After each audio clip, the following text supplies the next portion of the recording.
Here's another TopHat demo day in our little temple of tonology. Today we are going to show you my most recent King Royale. I called this one simply a King Royale Custom. This is going out to my good friend Joshua at Righteous Sound Pickups. And he wanted a special version. It's kind of like doing about a 1960 AC30 2-channel, no Vibratrim, but a 12AX7 simple channel and an EF86 simple channel on the left. 210s with the cream back 10 Celestians. This one has a nice copper panel. Throwback there in this interesting blue that he chose in his Empire.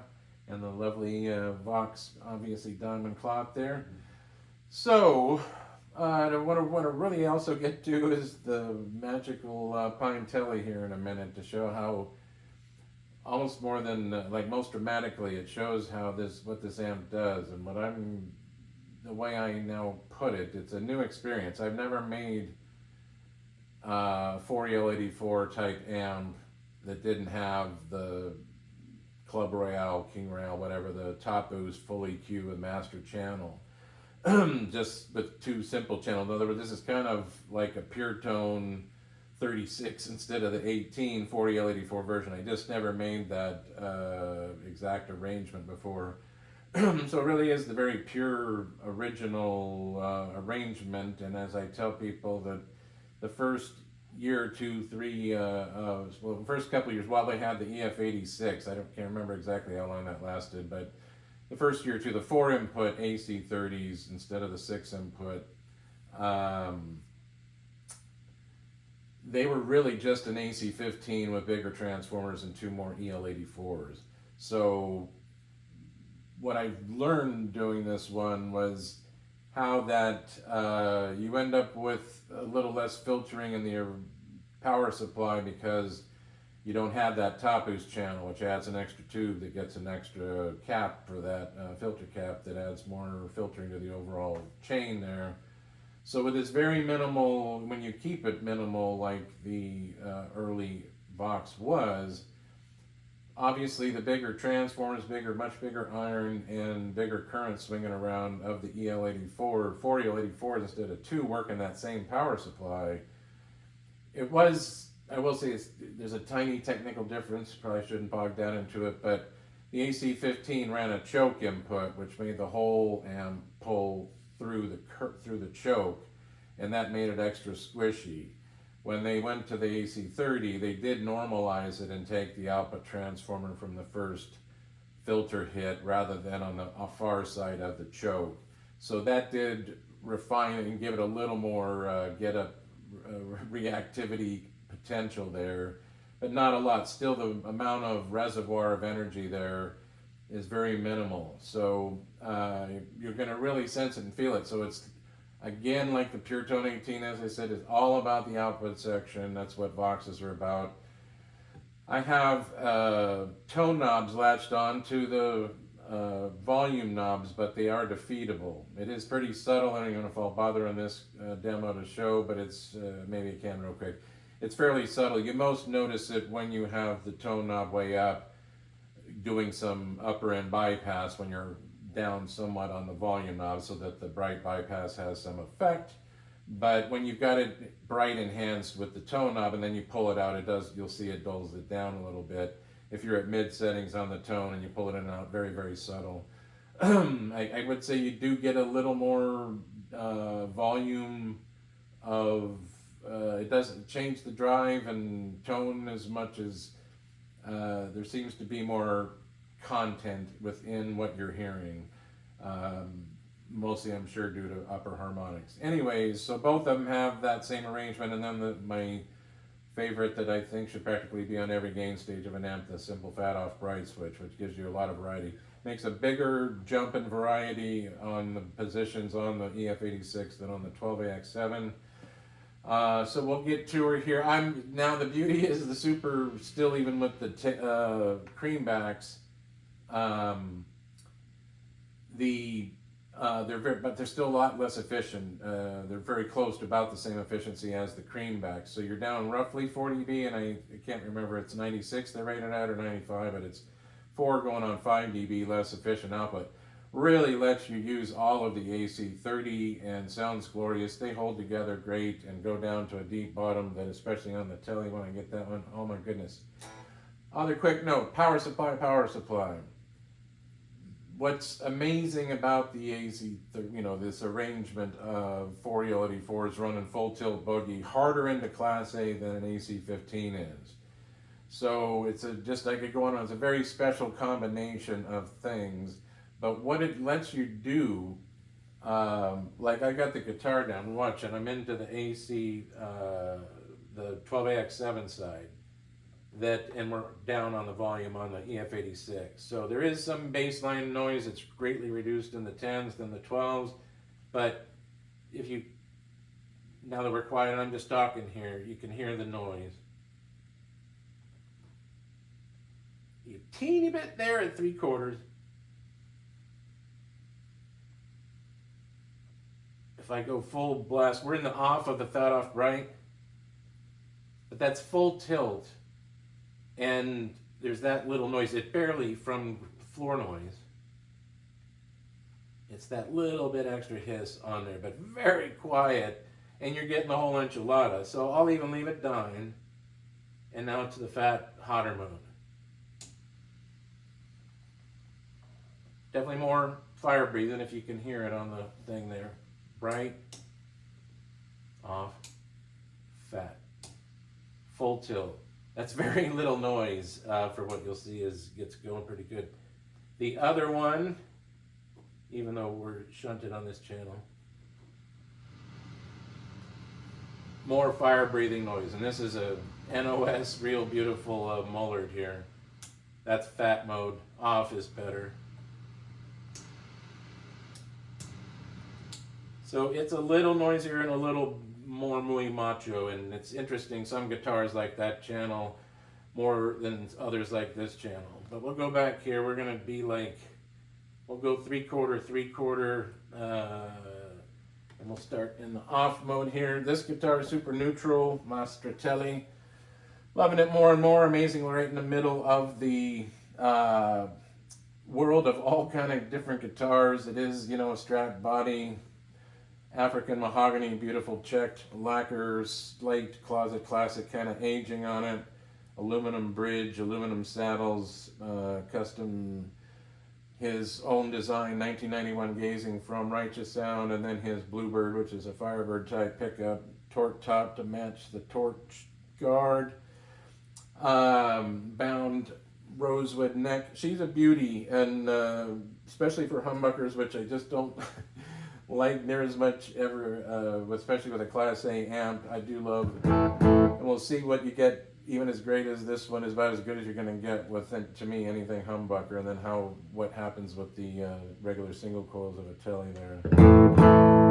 So what I was going to say this power supply does is that even when you're well up on the amp, and like I said, you're going to see a slightly broader range on the telly, but when you're down on, call it 3/8.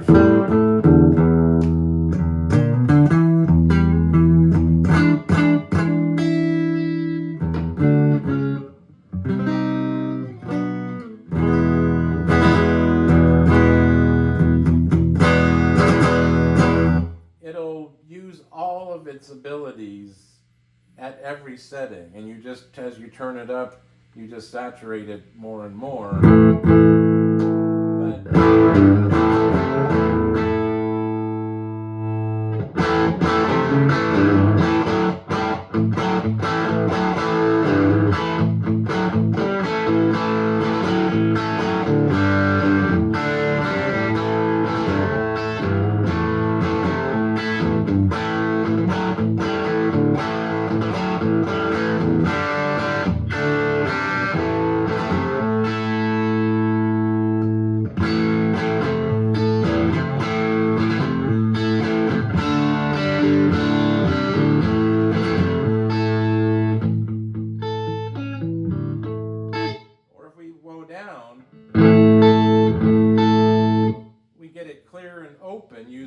whole thing, and if we hit it hard, it squats hard, it compresses. So it's a giant, perfect tube compressor, but its ability to give you the whole thing even at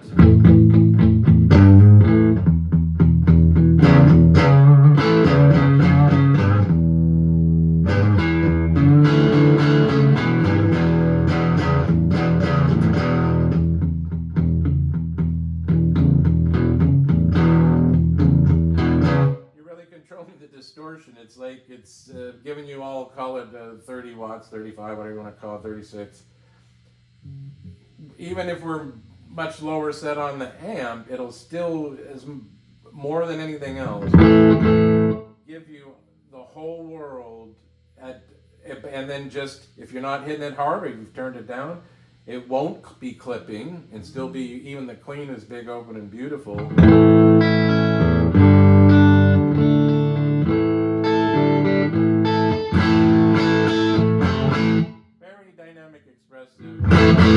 Go to the bright mode here, and it'll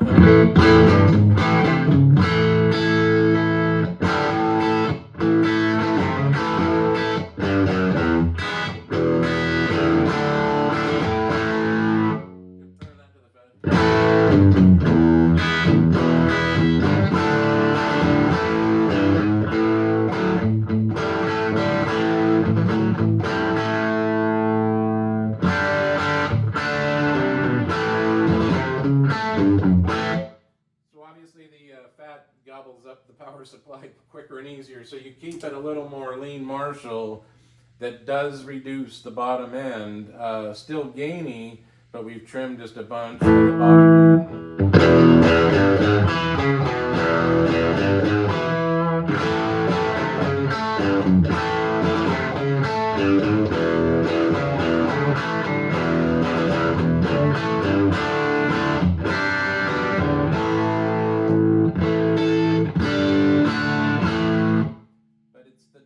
down, like I say, especially on a single coil, we'll get here in a second.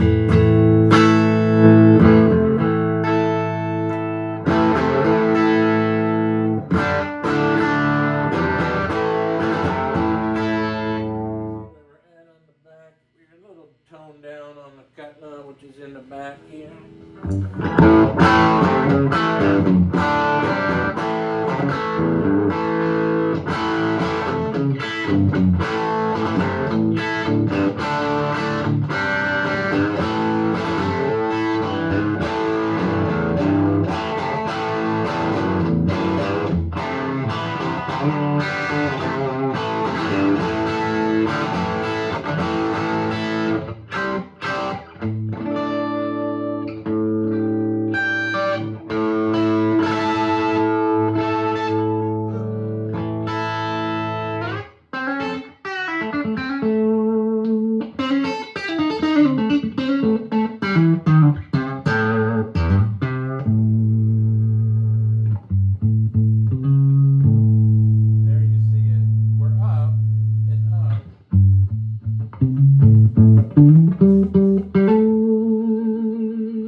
With all of its oomph to give.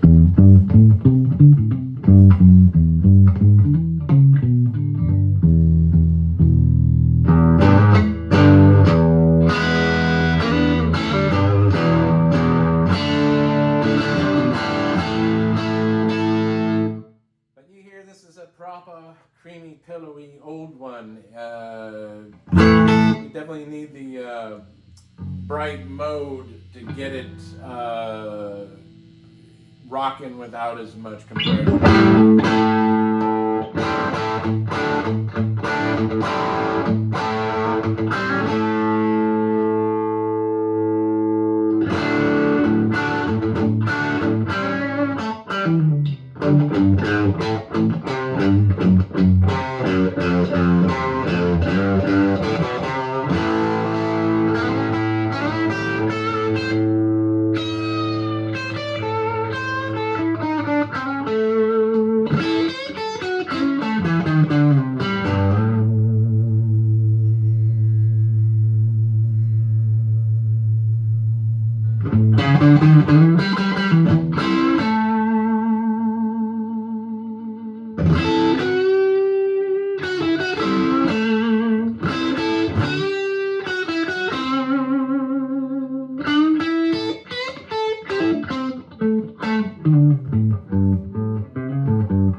There's that bass little bit of a noise floor, but the interesting thing happens there. Ramps up. With one chord to the pickup, if you could hear that subtlety there.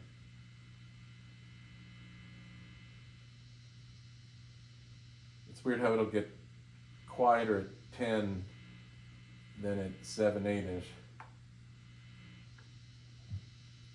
But here, so we just, that's 3/4 with the tone diamond.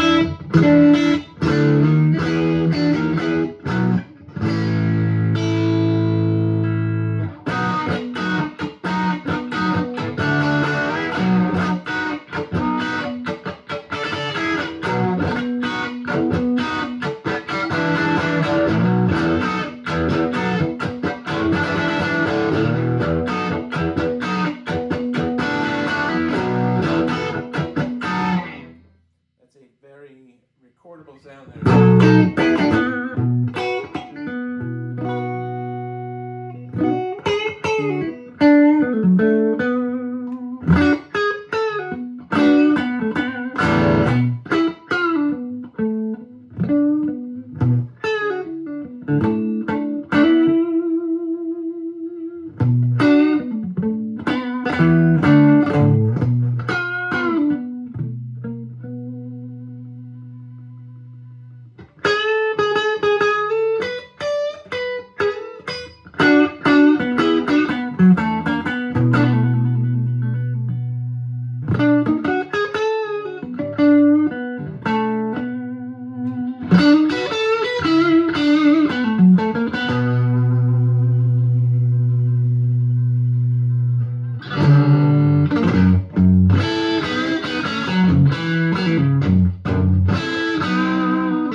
So that's Mr. 12AX7.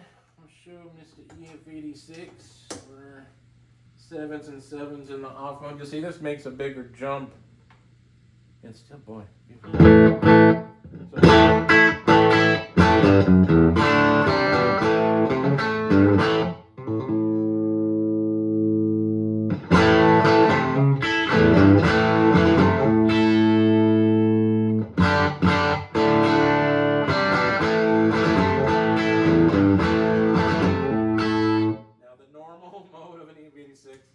Is the fat mode, it's much dirtier.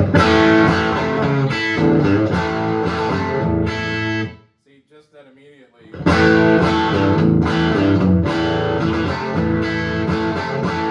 you start compressing the bottom end much more just by going to the off, which is what's so useful about having the switch.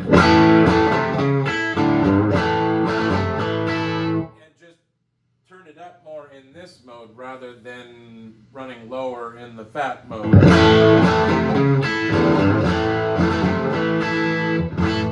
Not all splattered out. Let alone the bright mode.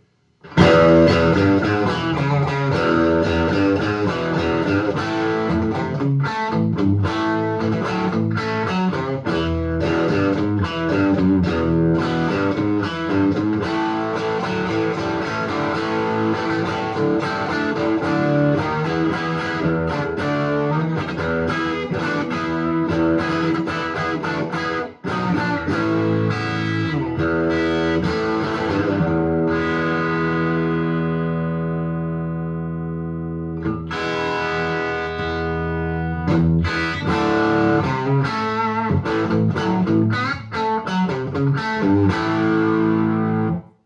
could definitely unleash the EF86 more. It's bowed down to me where we're in the hot, fat, normal mode, and if we dined it, and they're often a little noisy, even the greatest old motor there, but in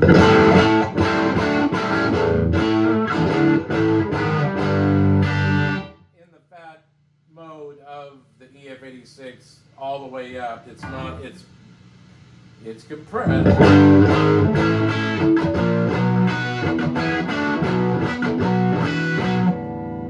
What's better is that when you come down, lower some of the noise, leaving the, now we're getting the bright help in the fat mode, so we're fatter and brighter with the tone mode.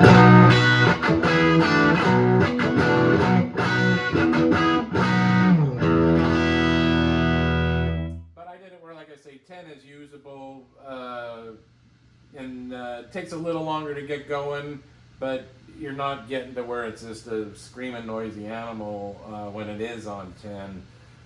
And so even at 7 with tone on 10, if we compare from the off simple, and you hear way less noise.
Still usable.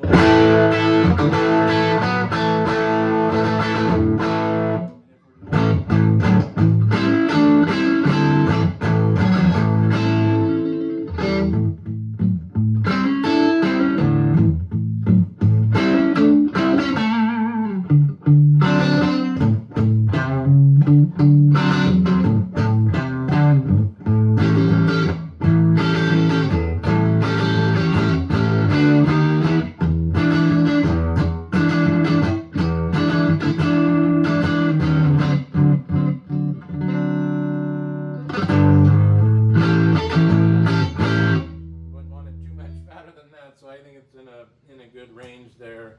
Like I say, let's do off, and we're 3/4.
it's an older, real great NOS mower. It helps a bit there.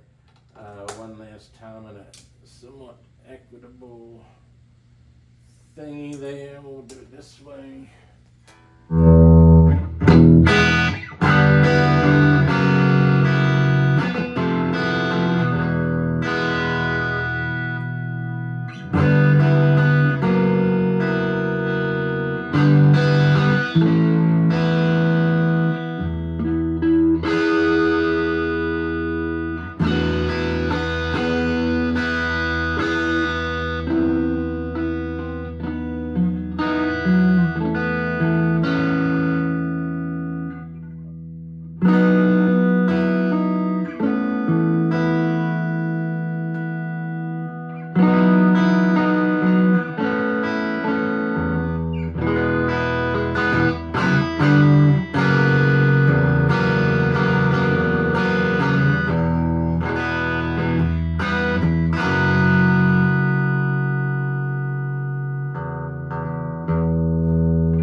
Compression is quite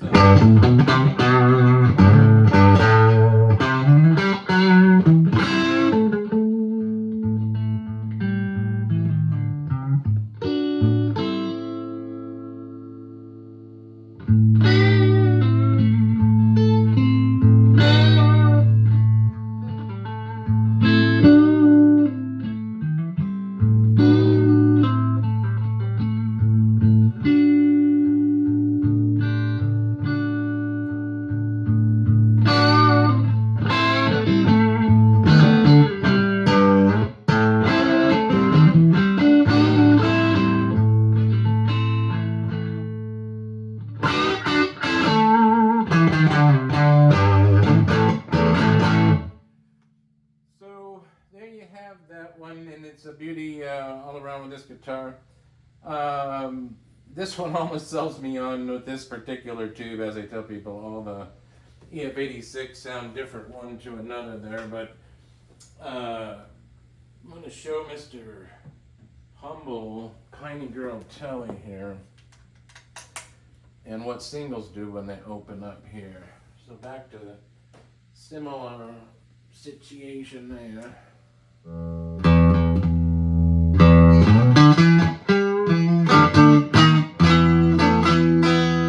Sparkle and tinkle, Mr.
Because we have just really the baseline breathing of this amp. Again, listen to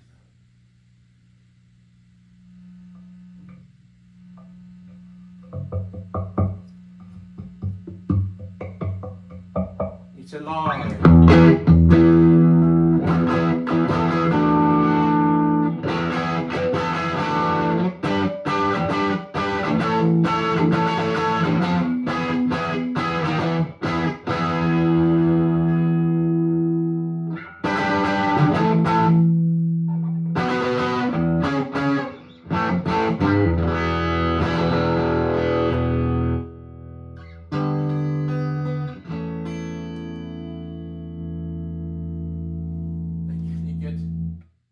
so little extra noise by turning it up that you can, especially live, whatever, just turn that baby up.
Or others that get into a good amount of compression.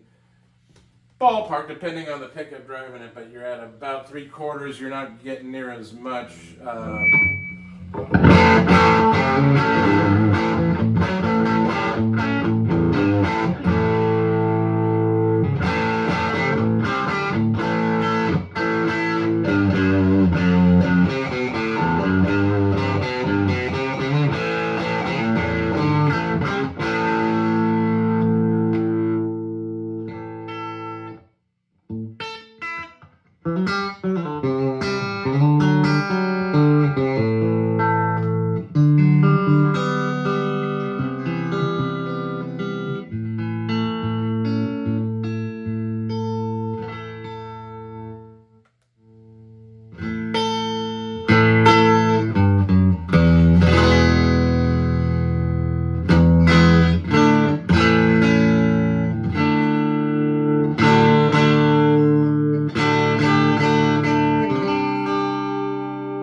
Is gaining the upper end, it's leaning at the same time the bottom end.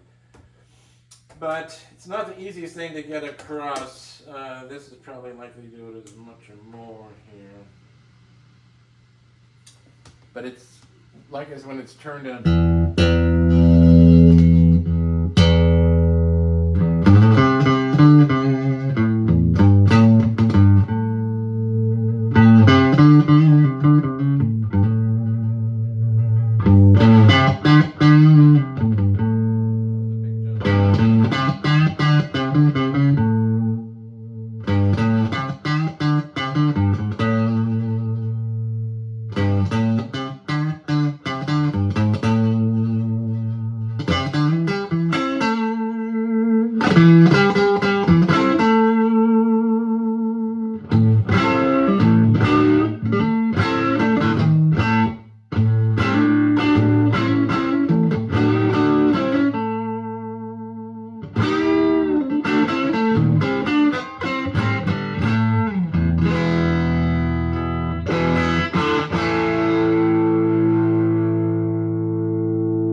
Maybe to put it with right there.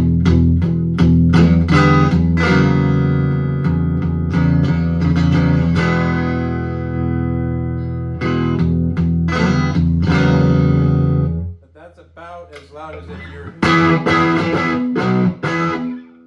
Even when we're down here, way reduced.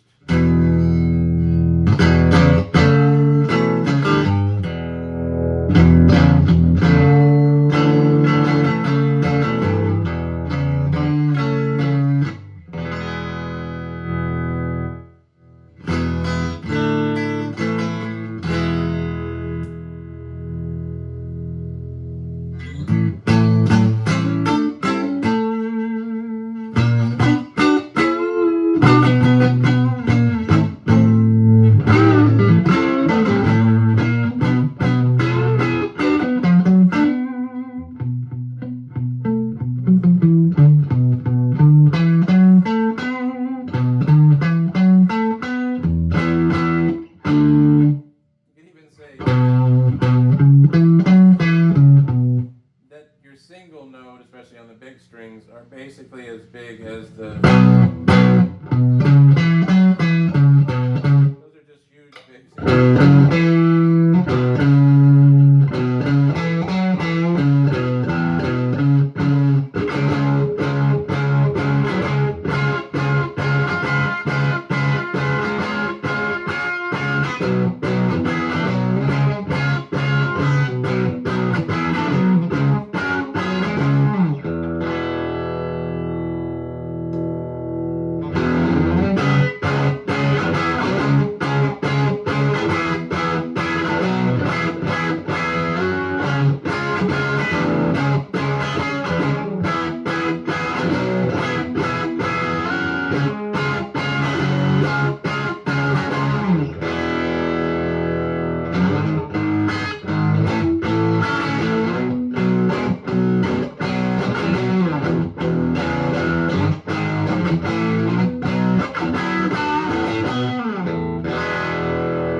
down, and you get more and more saturated as you go up, but in the most logical, magical way, and obviously a little more laid back, obviously, than when you have a top boost channel, which gets much more driven. This is a great, super recordable sound, and obviously, if you want to send it into, like Brian May, into a more somewhat Marshall-y thing, then obviously any good booster pedal out in front will drive these things way into even much harder rock there. But like I say, the single coils with their openness, it just makes all the tone knob much more useful and a greater range, and even still gives a beautiful big feed. And like I say, Mr. Humble Pine with a couple knots beauty here. Alnico 3, Alnico 5, and Alnico 2. So there you go. It's a beautiful baby. there's a bit more range in it there, but that pretty much covers what I was looking to show you. Have a great day, boys and girls.